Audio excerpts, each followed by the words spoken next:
Accounting standards की, मतलब company financial statements कैसे बनाए, किस रूल्स के हिसाब से लिखे। 2. Accounting standards overview. Simple point, अलग अलग कंपनीज अलग तरीके से अकाउंट्स बना सकती हैं अगर कोई स्टैंडर्ड ना हो। इससे stakeholders, investors, banks, regulators को समझना बहुत मुश्किल हो जाता है और कंपैरिजन करना ऑलमोस्ट इम्पॉसिबल। इसलिए दुनिया भर में अकाउंटिंग स्टैंडर्ड्स हैं जो रूल्स या प्रिंसिपल्स देते हैं। 2.2 rules based versus principles based standards. ये बहुत इंपॉर्टेंट कंपैरिजन है। 1. प्रिंसिपल्स बेस्ड स्टैंडर्ड्स जैसे IFRS, Ind AS broad guidelines देते हैं, एग्जैक्ट रूल नहीं। कंपनी को थोड़ी डिस्क्रेशन, अपनी अंडरस्टैंडिंग यूज करने की फ्रीडम मिलती है। कंपनी की एक्चुअल सिचुएशन, रिस्क्स और नेचर के हिसाब से स्टेटमेंट्स बना सकते हैं।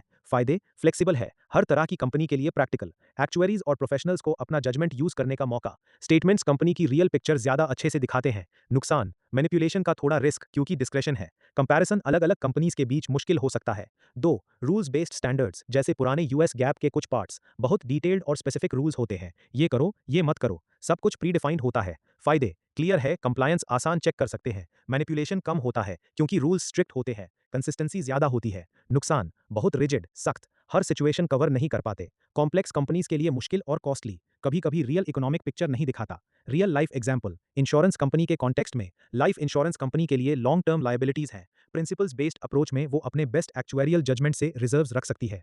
जनरल इंश्योरेंस, कार, हेल्थ के लिए शॉर्ट टर्म क्लेम्स हैं। रूल्स बेस्ड में स्पेसिफिक फॉर्मूलाज अप्लाई होते हैं। अगर दोनों कंपनीज अलग अलग स्टैंडर्ड्स यूज करें तो उनकी फाइनेंशियल स्ट्रेंथ कंपेयर करना मुश्किल हो जाता है। समरी, बहुत simple, principles based equals big picture plus judgement, flexible लेकिन थोड़ा सब्जेक्टिव।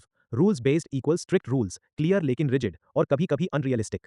आजकल ज्यादातर कंट्रीज इंडिया में Ind AS principles based approach को प्रेफर करते हैं क्योंकि बिजनेस बहुत कॉम्प्लेक्स हो गया है। यह अकाउंटिंग स्टैंडर्ड्स के इंपॉर्टेंट इश्यूज और बेसिक कॉन्सेप्ट्स की। 2.3 issues considered in accounting standards. Accounting standards बनाते वक्त कई फंडामेंटल चीजें ध्यान में रखी जाती है। पहले सब्जेक्ट CB1 में 11 बेसिक अकाउंटिंग कॉन्सेप्ट्स पढ़े थे। 1. Cost, historical cost. 2. Money measurement concept. 3. Business entity. 4. Realisation. 5. Accruals. 6. Matching. 7. Dual aspect, double entry. 8. Materiality. 9. Prudence. 10. Going concern. 11. Consistency. ये सब कॉन्सेप्ट्स फाइनेंशियल स्टेटमेंट्स को कंसिस्टेंट और मीनिंगफुल बनाने के लिए यूज होते हैं। Important practical issues. 1. True and fair view, सबसे इंपॉर्टेंट रिक्वायरमेंट, खासकर इंडिया और UK में। फाइनेंशियल स्टेटमेंट्स में कंपनी की सच्ची और फेयर पोजीशन दिखनी चाहिए। डायरेक्टर्स और ऑडिटर्स दोनों पर्सनली रिस्पॉन्सिबल होते हैं कि स्टेटमेंट्स में कोई मटीरियल मिसस्टेटमेंट, बड़ी गलती ना हो। 2. गोइंग कंसर्न, बिजनेस चलते रहने का असम्पशन, नॉर्मली अस्यूम किया जाता है कि कंपनी फ्यूचर में भी बिजनेस कंटिन्यू करेगी, ना कि बंद होने वाली है। अगर डायरेक्टर्स को लगता है कि कंपनी बंद हो सकती है, वाइंड अप, तो उनको क्लियरली डिस्क्लोज करना पड़ता है। ऑडिटर्स को इस पे कमेंट करना होता है।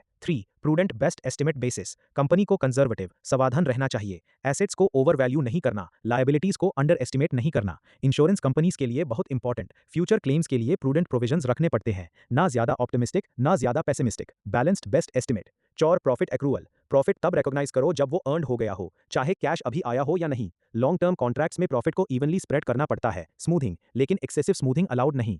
5. टाइमलीनेस, फाइनेंशियल रिपोर्ट्स जल्दी आने चाहिए ताकि यूजर्स को टाइमली इंफॉर्मेशन मिले। आजकल टेक्नोलॉजी की वजह से कॉम्प्लेक्स कैलकुलेशंस भी जल्दी हो जाते हैं। सिंपल रियल लाइफ एग्जांपल, मानो एक इंश्योरेंस कंपनी है। गोइंग कंसर्न, अज्यूम किया कि कंपनी अगले 50 साल भी चलेगी। प्रूडेंस, फ्यूचर क्लेम्स के लिए एक्स्ट्रा प्रोविजन रख लिया, थोड़ा ज्यादा conservative. True and fair, balance sheet में सब कुछ सच्चा दिखाया, हिडन लॉसेस नहीं रखे। अक्रूअल्स, जो प्रीमियम अभी कलेक्ट नहीं हुआ लेकिन पॉलिसी स्टार्ट हो गई, उसको भी इनकम में दिखाया। अगर ये सब प्रिंसिपल्स फॉलो ना किए तो इन्वेस्टर्स गलत फैसला ले सकते हैं। समरी, ये पेजेस बताते हैं कि फाइनेंशियल स्टेटमेंट्स बनाते वक्त सिर्फ नंबर्स नहीं, प्रिंसिपल्स, सच्चाई, prudence, consistency, going concern etcetera को ध्यान में रखना पड़ता है। इसे स्टेटमेंट्स रिलायबल, कॉम्पेरेबल और यूजफुल बनते हैं। चैलेंजेस की सिंपल एक्सप्लेनेशन, कॉम्पेरेबिलिटी, सबसे बड़ी वैल्यू, फाइनेंशियल स्टेटमेंट्स तब सबसे यूजफुल होते हैं जब उनको दूसरी कंपनीज के स्टेटमेंट से कंपेयर कर सके। इन्वेस्टर सोचता है रिलायंस और टाटा में से कहां पैसा लगाओ, अगर दोनों कंपनीज के अकाउंट्स एक जैसे रूल्स से बने हैं तो कंपैरिजन इजी है। इसलिए स्टैट्यूटरी रिपोर्टिंग स्टैंडर्ड्स कंसिस्टेंसी, एक जैसेपन पर जोर देते हैं। अगर हर कंपनी अपने मन से अकाउंट्स बनाए तो इन्वेस्टर को समझना बहुत मुश्किल हो जाएगा।